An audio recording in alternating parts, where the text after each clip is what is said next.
Hello everyone, myself Vinay Kumaram. I'm pursuing PhD in physics. So in this particular YouTube channel, I'll be teaching physics, chemistry and mathematics starting from 8th standard till 12th standard.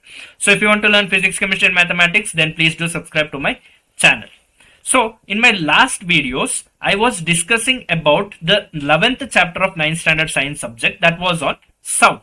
And most of the concepts in this particular chapter I have covered in my previous videos, and there are few more concepts which are left out in this particular chapter which I'll be covering in this particular video.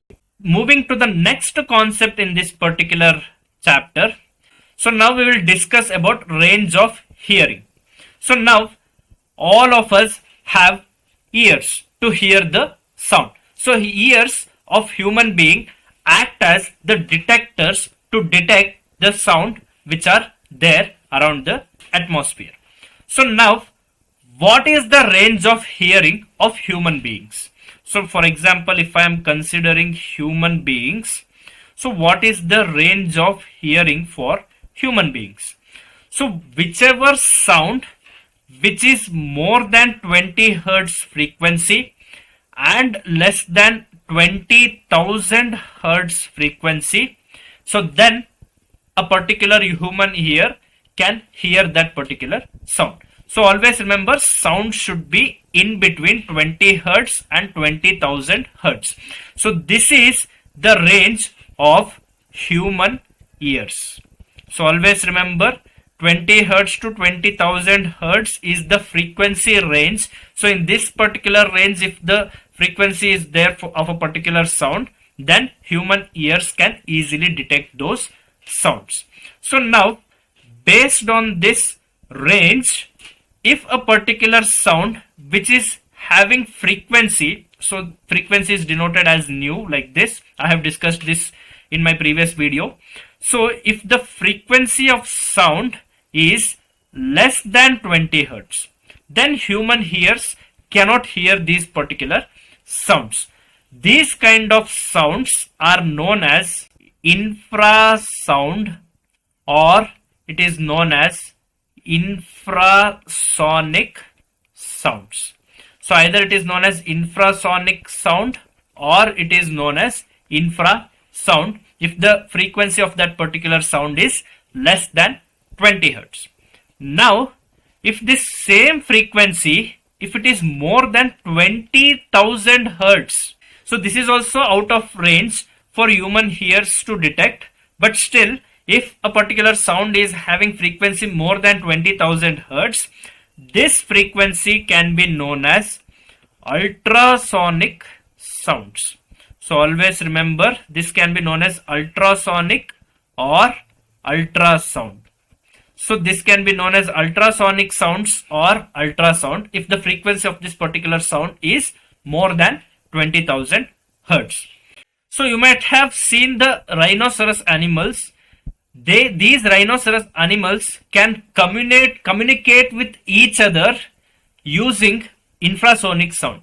So they can communicate with each other with the sound which has frequency 5 hertz. So that means human ears cannot detect this sound, but rhinoceros can detect this particular 5 hertz sound, and they can communicate with each other by using this infrasonic sounds. Even whales can produce infrasonic sounds and they can communicate with each other. So even whales can generate infrasonic sounds, rhinoceros can generate infrasonic sounds, and even some of the animals can sense this particular infrasonic sounds as well. Because you might have seen animals will get alert when earthquake is happening. So for example, at a far distance, if earthquake is happening, so if earthquake is happening at a particular distance, these animals, so if there is an animal like this, so these animals can easily notice this earthquake before human beings notice this particular earthquake, because the earthquake in its initial stage produces infrasonic sounds.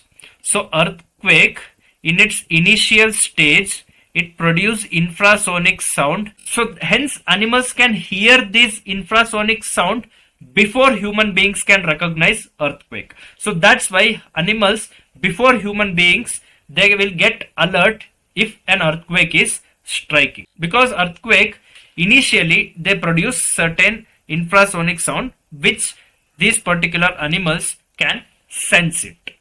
And also I have discussed about ultrasonic waves as well.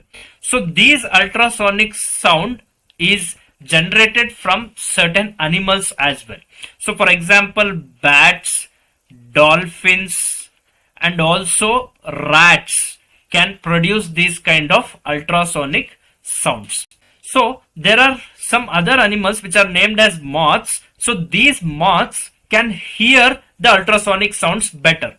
So these moths can hear the ultrasonic sound better, and these bats produce ultrasonic sound. So when bats are trying to attack these moths, so bats while flying, they produce certain ultrasonic sound, and because moths can hear this ultrasonic sound better, they can easily escape from bats. Because when bats are flying, they produce ultrasonic sounds, and these moths can listen those ultrasonic sounds and they can sense that bat is coming, and then they can escape from that particular place. Even dolphins can produce ultrasonic sounds, and also rats can also produce ultrasonic sounds.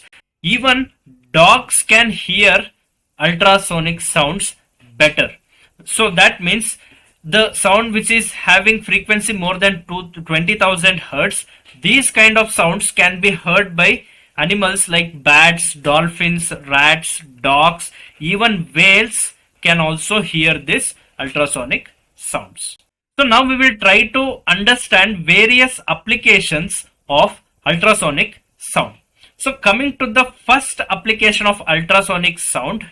So for example, if you have some different shaped objects, or if you have different electrical equipments, then if dirt is there inside that electrical equipment, you cannot clean that very easily.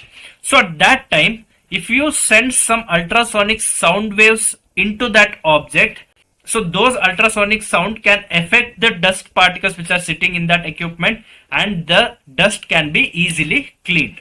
So for example, if you have some object like this, let's say there is a long tube like this, and there is some dirt particles inside this particular tube, and you cannot reach this particular position inside this tube and clean these dust particles. So what you can do is, if you supply certain amount of ultrasonic sound to this particular tube, so if you supply certain ultrasonic sound to this tube, then this particular dust particles will get affected by this ultrasonic sound, and they get detached from the surface of the tube, and then these dust particles you can remove out easily.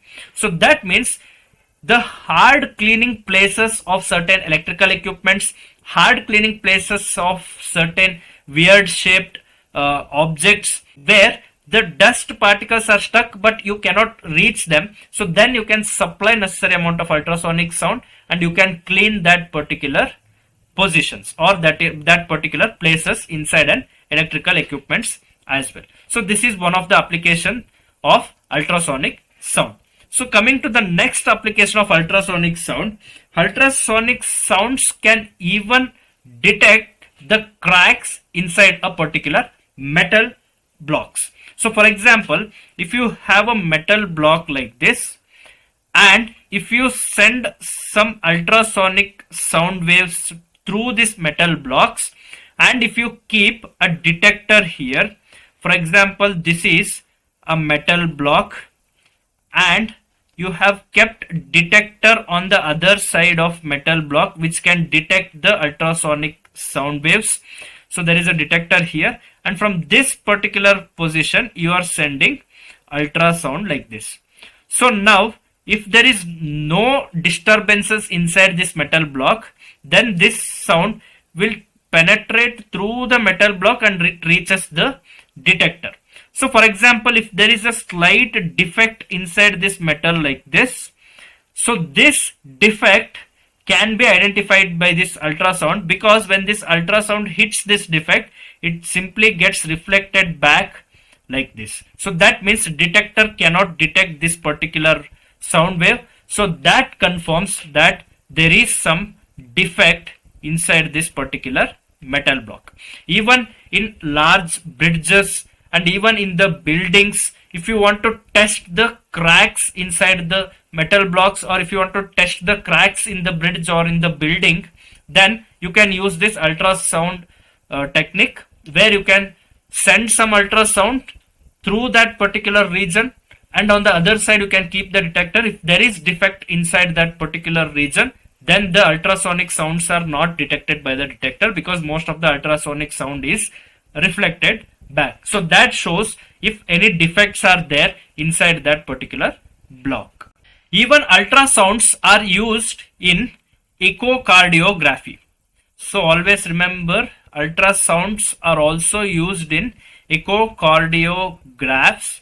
So what happens here is that ultrasound is sent through the tissues of heart. So for example, if human heart is there like this, so if ultrasound is sent into this particular human heart, so this ultrasound gets reflected in the inner parts of this heart like this, and it creates an image on a screen. An image can be created by detecting this reflected ultrasound inside the heart, and an image of an heart can be created on this particular detector, on this particular monitor. So that means here basically you are taking the image of the heart using ultrasound scanning.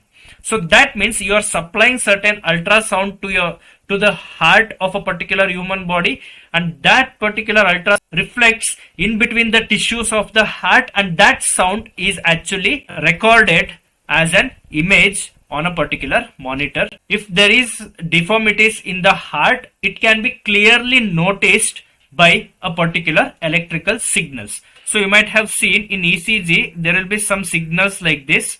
So all these signals corresponds to the various tissues which are present in the heart. So because a certain healthy normal functioning heart will show certain amount of electrical signals on echocardiograph, if that particular echocardiograph shows some weird signals, weird electrical signals, then doctor will notice that some changes has been happened in the shape of heart, and there might be some bulging of the heart, or there might be some deformities inside the heart.